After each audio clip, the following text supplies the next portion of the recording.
bumilis ang pagtaas ng presyo ng mga bilihin o inflation noong Enero.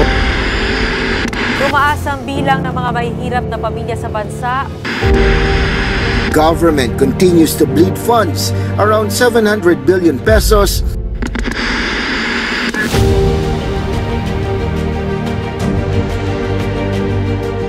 Klarong-klaro sa amin sa SLB na maraming tao nawawalan ng pag-asa sa politika, nawawalan ng pag-asa sa usaping kapangyarihan, nawawalan ng pag-asa na pwede pa magbago ang mga bagay sa mundo.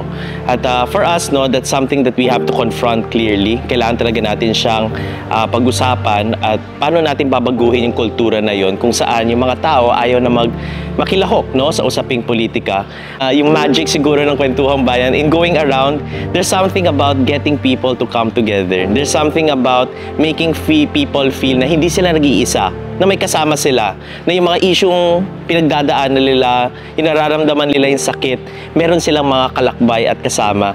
And part of that is that's how we will rebuild politics. That's how we will rebuild and renew our sense of politics when we know that there are people, no? May mga kasama tayo na magsa-struggle towards the change that we all want to see.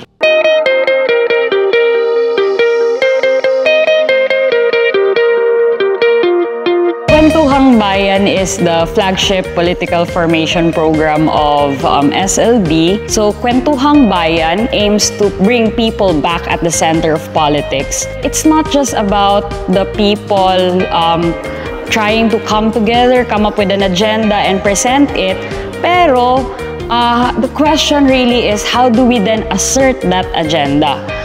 Oo, mahirap, maraming problema, pero naniniwala kami kung gusto talaga natin ng pagbabago, kailangan natin sumulong at kailangan natin makilahok sa usaping politika. And for us, fundamental po talaga na mahanap ulit natin ng pag-asa sa politika. Panibagong umaga, harapin natin ang bukas ng malaya.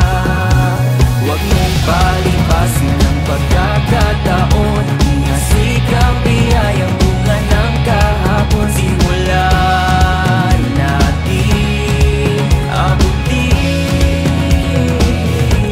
ang pagbabago. There's a particular part of the session wherein everybody shared the problems in their communities, and it was really overwhelming. That's where I saw the need to look right away to the positive side, which is what can we do about it. When I heard the topic, the module discussion yesterday, parang na-renewed ako, have the collaborative power. Personally, I got the hope again na meron pang pag-asa yung natin, yung community, yung country natin. It's important for us to engage in what we're doing now sa Kwentuhang Bayan. To be able to listen to one another and be able to discern the truth that we would also want to share to others, so that that truth that we receive could be also the impetus for us to act lovingly and hopefully build a better nation for us, for ourselves.